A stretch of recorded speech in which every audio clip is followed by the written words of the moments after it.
Hey guys, welcome back. Today on the channel, we are doing something super special. I have interviewed both of my parents about what their perspective was the night of my injury and the years to follow. I am super excited for you guys to see this, so stick around and let's get this video started.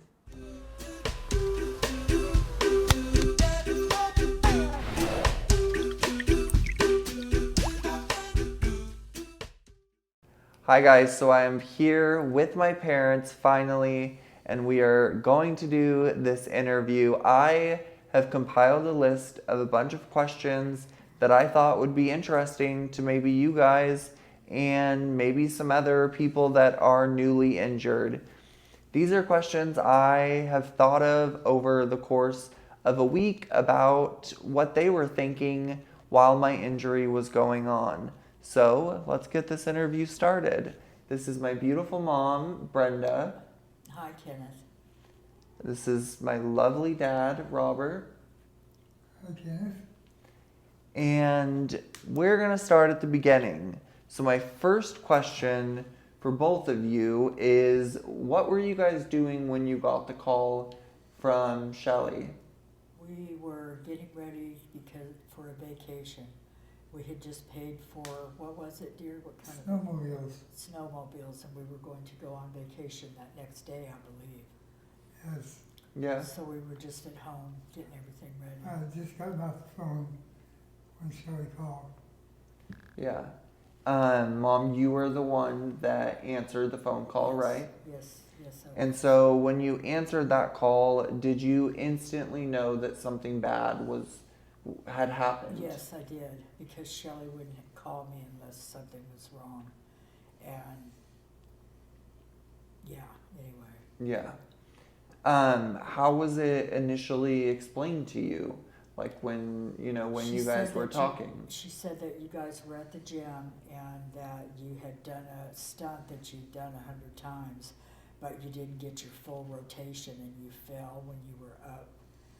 And she said that you couldn't move, and as soon as she told me that you couldn't move, I just instantly knew that it was bad. Yeah. Yeah. Dad, what did Mom say to you after she got off the phone with Shelly? How was that explained to you? I was in the other room and I heard Brenda talking to Shelly, and I could tell by the tone of her voice that something had happened. And so I went in and Brenda was upset and I asked her what was going on, and she told me Keith's been hurt. We gotta go to Reno right now. Okay. So talk a little bit about what those, next couple of hours were like. What were you guys thinking? Oh, it was What were you horrible. feeling? I know that you guys were trying to figure out the best possible way to get there. What was... We just wanted to be there already. We just wanted to get to you, and we found out that there were no flights going out that night, so we couldn't fly into Reno. We had to drive.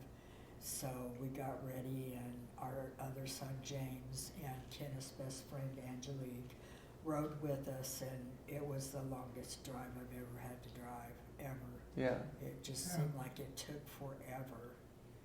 And we were really hoping that we were going to get to see you before surgery, but we didn't. And we got there, and about a half hour later, the surgeon came out to talk to us about it. Okay. Dad, I know that, obviously you were there with Mom after she hung up the phone.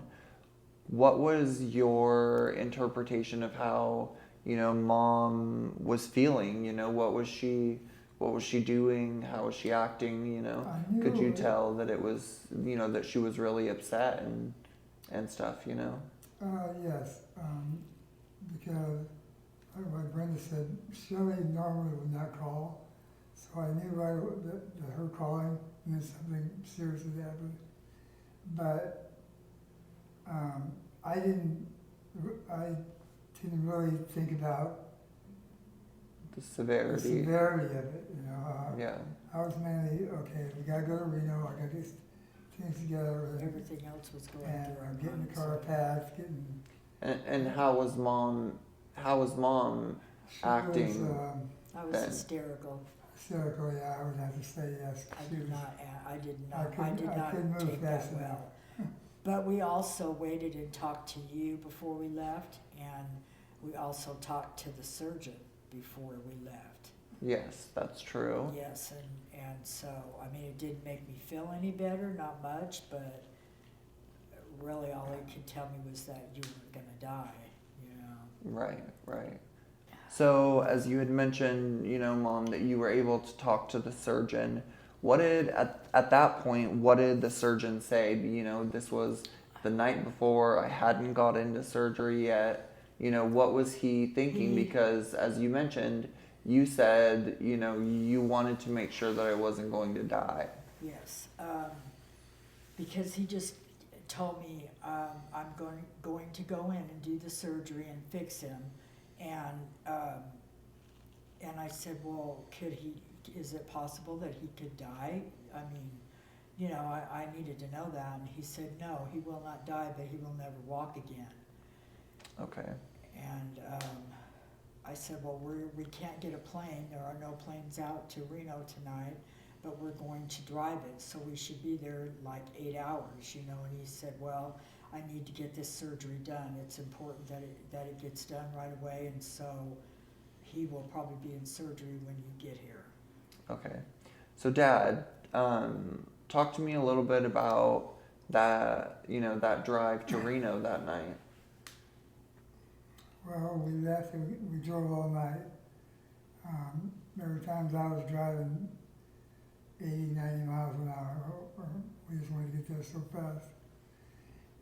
But it was a lot of snow over the pass, so we had to take a little bit longer route to get to Reno instead of going through The pass. Susanville and that.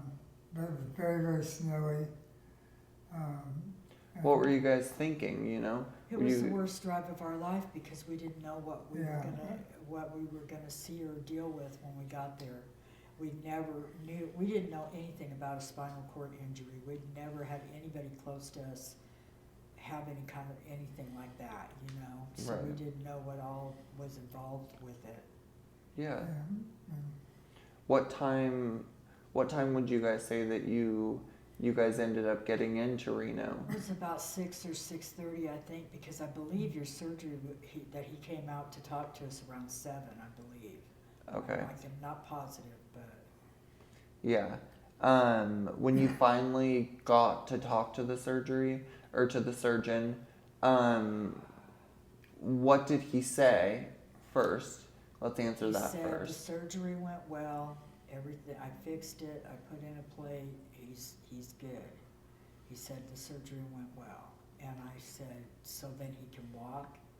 He can walk then, because I thought when he said he fixed you, that it meant that you would be able to walk again, and he said no.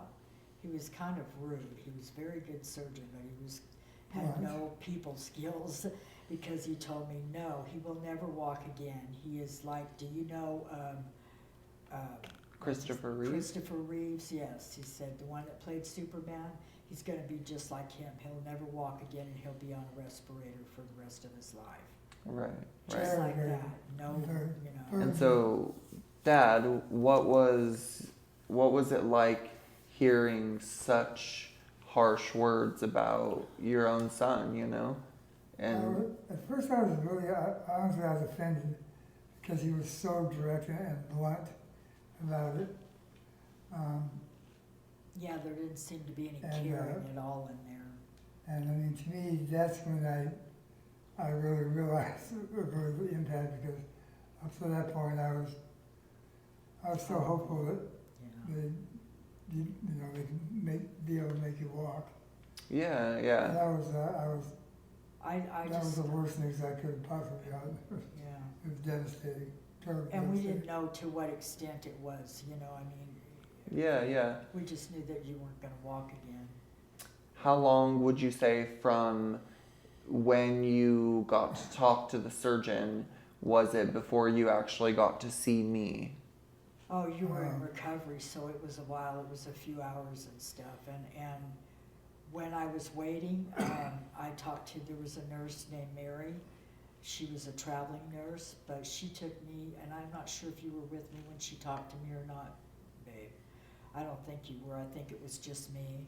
And she sat me down and told me a little bit about spinal cord injuries and your situation. And she told me it takes a long time for him to get as good as he's going to get. No, he will never walk again. No, he cannot use his arms. He may be on a respirator for the rest of his life, but he is still Kenneth. He can still love just like he did before the accident. He, he's the same Kenneth inside, and so you just need to remember that. You will grieve his losses as well as he will. It's just like grieving a death, over a death.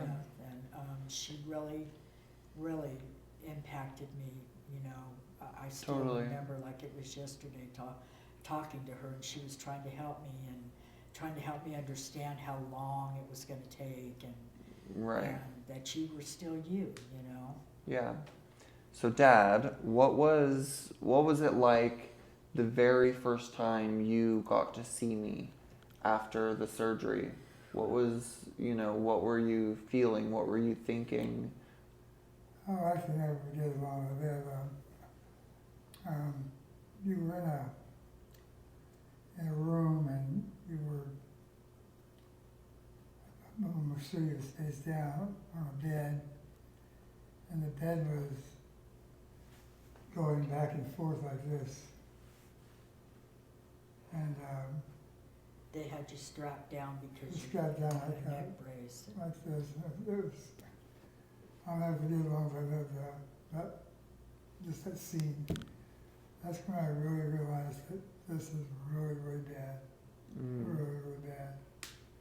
Yeah, Mom, what was your first impression? Obviously, I'm your guys' youngest boy, and I had just been hurt, and you finally get to see me in the ICU, and like Dad mentioned, on that crazy bed. What did you first think? I thought, oh my God, he's hurt himself really bad. I didn't realize that until I saw you, and I was scared for you. Yeah.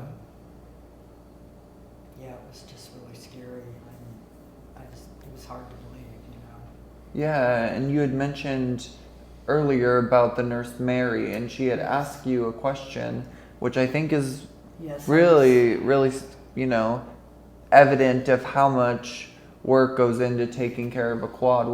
What was that conversation like? She asked me if we were going to have you put in a home, or if we were going to take you home with us, and that it was okay if whichever one we chose, that it's a lot of work to take care of, someone with your disability. And I was just like horrified. I never dreamed, I just couldn't believe she had asked me that, and I said, well, no, we're going to take him home, of course, Yeah. I didn't think about it, but now, looking back, I know why she asked, because if you're a working couple and your child gets hurt like that, how do you work and take care of that? There's a lot that goes into taking care of you, even today, 14 years later, but especially when it's a fresh injury, there's so much to it. Totally. Yeah, Totally. So, but it just surprised me that she would ask me that. Yeah, and Dad, you were having to drive back and forth a lot because, you still had to work and, take care of the house at home. My little sister was like 10 years old when the injury happened. So what was that like for you, It was probably very hard and a lot on your plate. Yeah, I was gone for 3 months. That's a long time. It is, yeah. What was that like then? Financially, of course, we aren't rich people or weren't rich people, and so financially it was very difficult driving back and forth to Reno. It was like almost a 4-hour drive, and I'd get off of work and drive it all night, and luckily though we had the Ronald McDonald House provided us a place to stay, which was absolutely amazing. Yeah. I don't know if you've done it without them, I don't know. Yeah, what was it like though, having to kind of play the role of both parents? That was something that I had never in my life ever done, ever even really. I think it Thought made him about it. appreciate me more. It did, it really did. Because I'd get up early, have to get the kids ready for school, go to work, come home, make dinner, you know, all things that mom just naturally did, so. Yeah. Yeah. While missing mom and grieving me and my injury, I'm sure that was Very, very, very difficult. I can't imagine how hard it was just for him to leave, and leave us there. Yeah, and Mom, you always bring up the story of Kayla and Dad. Having to go with her and buy her first bra. Yes, she Yeah. was horrified, and he was like, "Okay, well, just try it on, make sure it's the right one." And she called me later and told me, "Dad took me to buy my first bra, Mom." And I was like, "Oh, I'm so sorry I wasn't there," but Yeah. she understood. Even at that young age, she Yeah. understood why I wasn't. Yeah, and then you had mentioned that you stayed in Reno with me for really 3 months, yeah. and at that time you were still working full time, but you obviously couldn't work because you wanted to be there with me. And I know that you obviously cried a lot during that whole situation, but what was it like having to watch me pretty much struggle to survive? It was heartbreaking. It was very hard to watch you have to go through everything that you had to go through just to be able to go home from the hospital, Yeah. I mean, when you were taken off of the breathing, the respirator, The ventilator. that was so hard for you, and I mean, I could just see the fear and how scared you were in your face. And of course, I'm your mom. I just wanted to, make it all okay, but I couldn't. And if you hadn't had Carl, I mean, he pushed you and you finally got off of it. And the Yeah. first words you said were, "I love you, Mom." Yes. Made me feel good, Yes. And when he took his first bath, Oh my goodness, yes. Yes. Yes. That was very hard. Yes. So yeah, as you mentioned, Dad, it was it was a shower, not a bath. But Mom, what was that like? That was at that point. That was at Shriners, so I had left the main hospital. But what was that So like? There were things that they wanted to train me on and show me how to do, and giving you a shower was one of them. And you had told me that your hair was falling out because of medicine that you were taking, but I had no idea. I was giving you the shower, which was hard in itself, but I had washed your hair, and I just looked at my hands, and I had handfuls of your hair in my hands, and I just couldn't believe it. I was shocked and heartbroken for you, and just, every step of the way is just something different and so hard. Yeah. So many things to deal with and to learn and know, Yeah, especially at that time.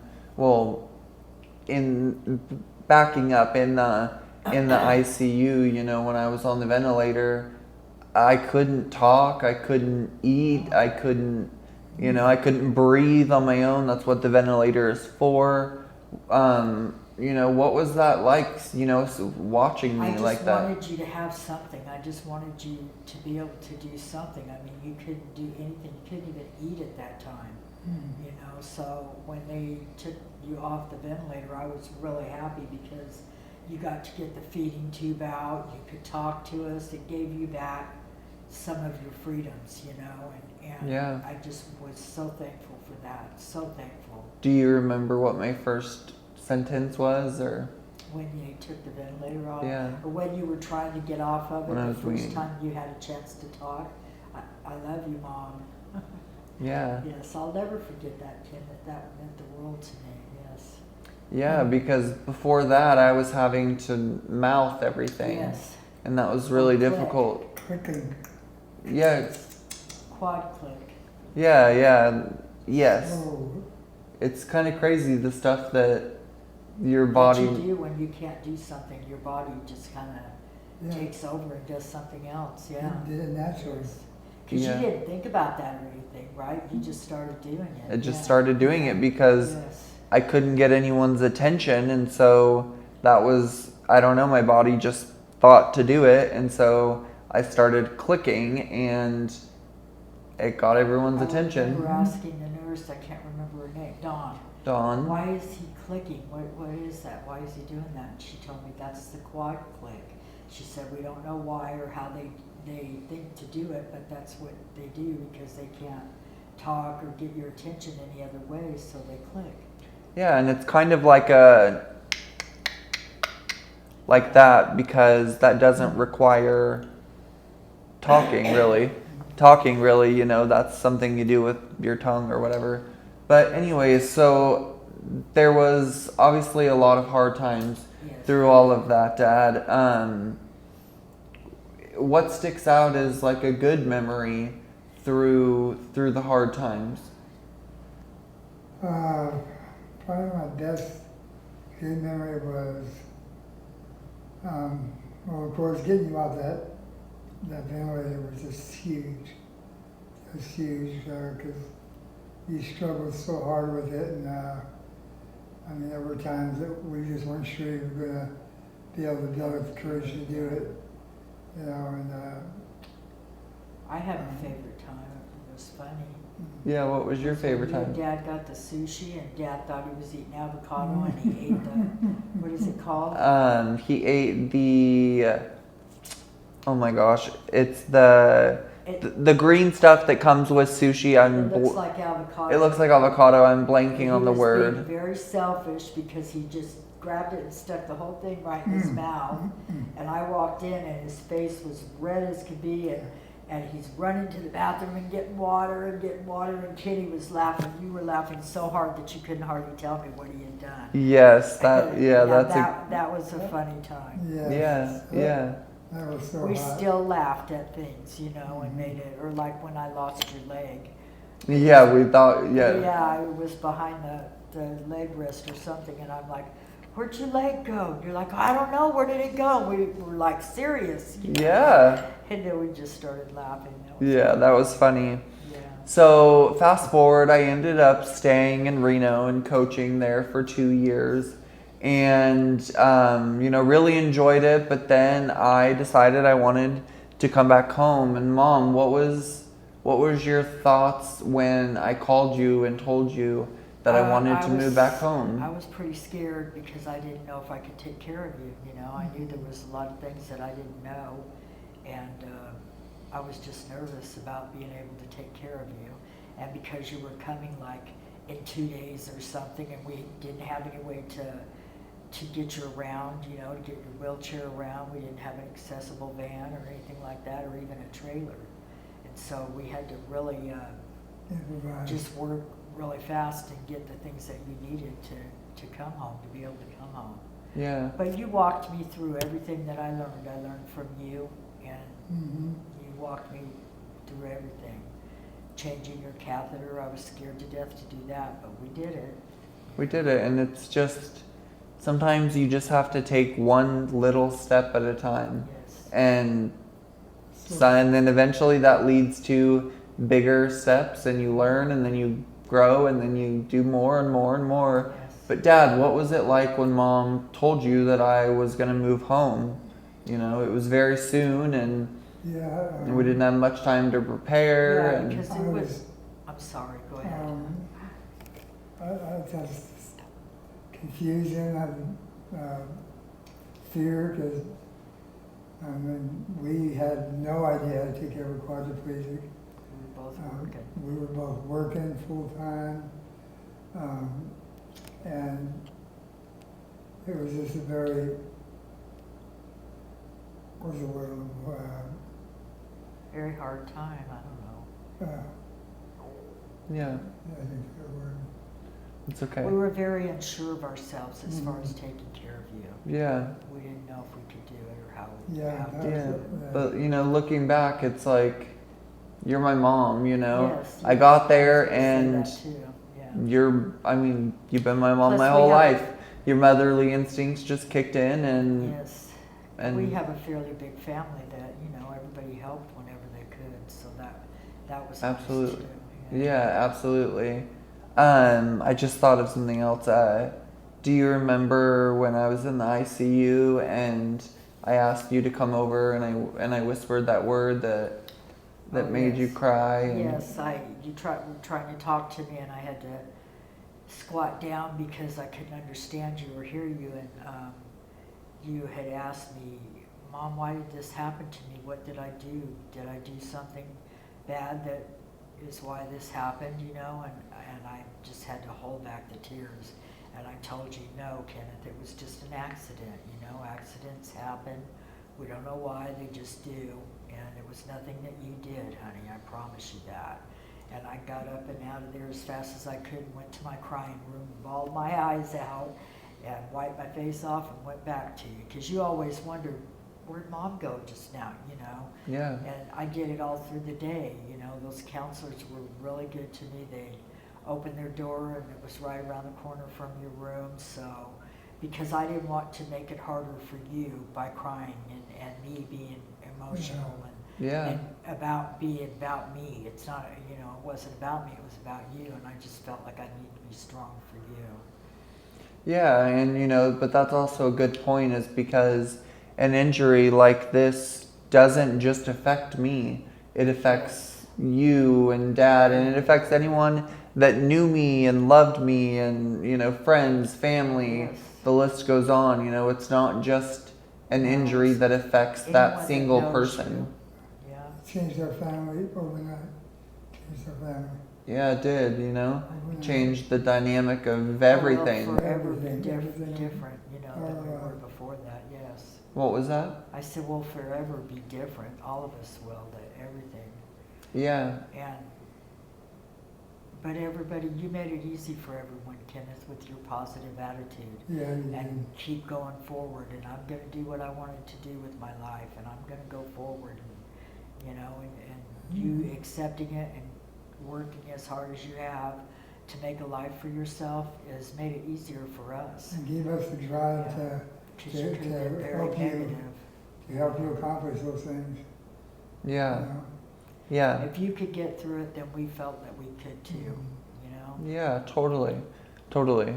So, Dad, it's been 14 years now since I've been injured. I don't know where the time has gone for that, but you know, looking back over the 14 years, what are a few things that sticks out in your mind that, you know, that makes you proud of me, I guess?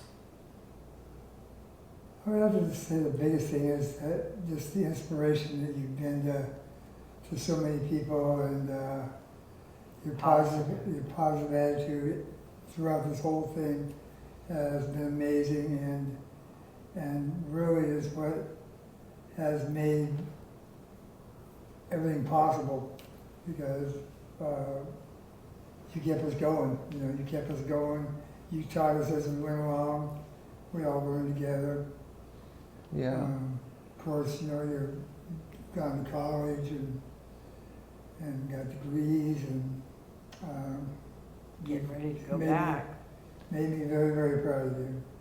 Thank you, Dad. And yes, I am getting ready to go back for my master's degree, so wish me luck. Mom, same question to you. It's been 14 years and you've honestly dedicated your whole life these last 14 years to taking care of me and making sure that I'm okay.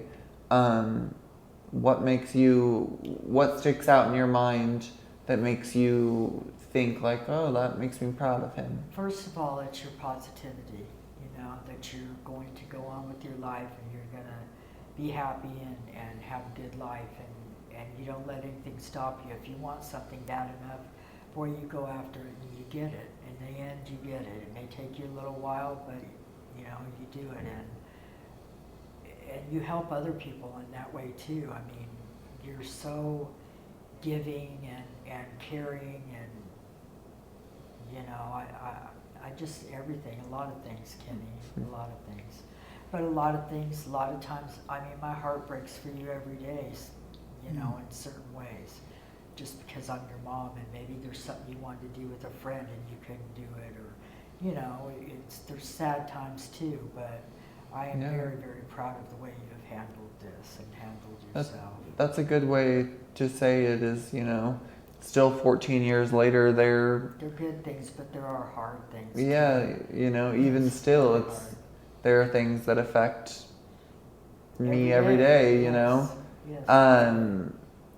What are some things that you have realized about society that you wish were different now that you have a son that's disabled? Yeah. I wish they were more accepting and not as judgmental just by looking at someone. Or a lot of people will see you and see your chair and think, and just walk right past you like you're not there.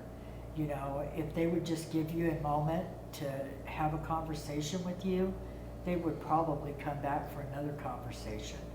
You know, you're a smart man, you are very generous and friendly, and, you know, if they just gave it a chance to get to know you, then they could see what a good person you are. But most people don't. They just walk past you like they don't even see you, you know? Yeah. And it's not you, it's the wheelchair. They think that if you have a disability, oh, well, you know, They don't pay attention. no, it's like when we're at a register or something and we're paying for something and the person looks at me and you're talking to them. It's like, why are you looking at me? I'm not answering you, he is. Yeah, And I know they don't do it on purpose, but they don't realize what they're doing by doing that, you know? Yeah, that makes me think of like, Yeah, it's like you're not there, that you don't count. I'm not answering for him. He's Yeah. answering for himself, you know? yeah, Look at him, yeah. I always say, having a disability can make you feel invisible a lot of the Yes. time. Oh, I'm sure. You know, I see that. especially like, for an example, when I'm at a restaurant and they ask whoever I'm with what I would like to eat instead of asking me, you know, it's like I'm sitting right here. I know you can see me. I take up a lot of space. You know, so those are just things that They don't, unless they can talk to you for a few minutes, they don't realize that you're intelligent and that you can do things for yourself. You know? Yeah, absolutely. What do you think, Dad?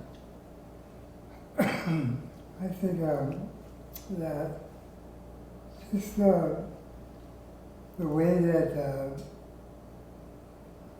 the accessibility that you don't have, the way they handle personal, their health insurance.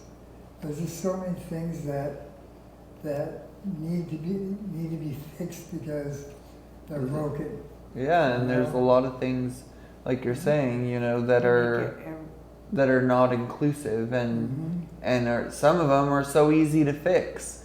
Yes. But you know, it's like there's Well, and such. I don't like the fact that they make all the medical stuff so expensive. Yes. When they know that this is for a person that is on a fixed income, that cannot do anything to you know, make more money, but yet they make it so hard and expensive.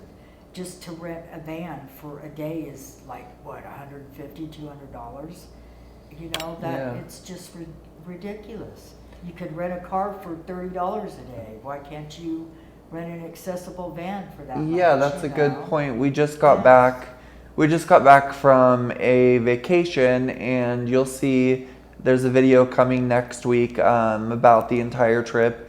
But I had to pay $650 for a van for 4 days, and my little sister and her husband were able to rent an SUV for the same 4 days and paid $120, I think. Yes.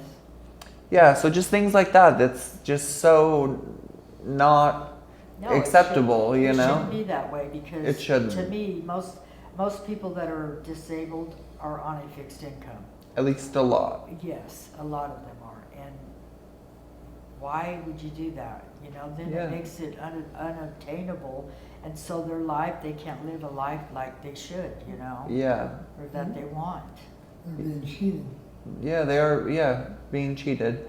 But to close out this video, Yeah, Dad,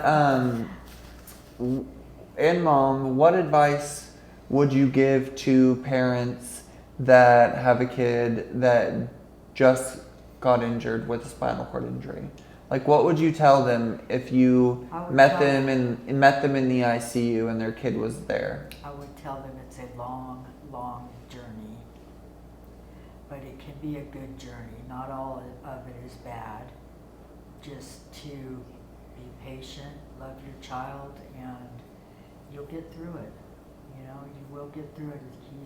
You're the same person that you were when you got hurt. You just can't use your arms and legs. Yeah. What about you, Dad? Mine would be that give yourself a chance to, you're stronger than you think. It may seem like an impossible task, but it's really not. Yeah. Things get better as time goes on, you know? It does. It's when you're first in the moment, Mhm. it seems Emotionally. it seems so Hard. hard, and I want to say life-changing, but it is life-changing. Oh, Of course, yes, but just to hang in there, because the journey is rough, but the journey can also be very beautiful. And But you see, also, I look at it like this, where I saw the parents in the Ronald McDonald House that they had to make a choice to let their son go because he had a traumatic brain injury. But here, 14 years later, I still have my son. He may be paralyzed, but I didn't lose you. You know, I still have your love and you know. Yeah. And so for that, I'm thankful. It made me realize that things could be worse. You know? Yes. don't give up on your child. Yeah. Exactly. Well, I think that is a good place to end this video. So I just want to say thank you to my parents You're very for welcome. sitting down and doing this interview with me. Thank you to you guys for watching. And make sure that you guys are subscribed to the channel. We are doing all kinds of fun things. Make sure that you guys have that bell icon turned on so that you get notified every single time I upload a video. And if you enjoy my content, please hit the thumbs up button. It really helps out the channel a lot. I will see you guys in my next video. Have a wonderful day. Goodbye. Bye.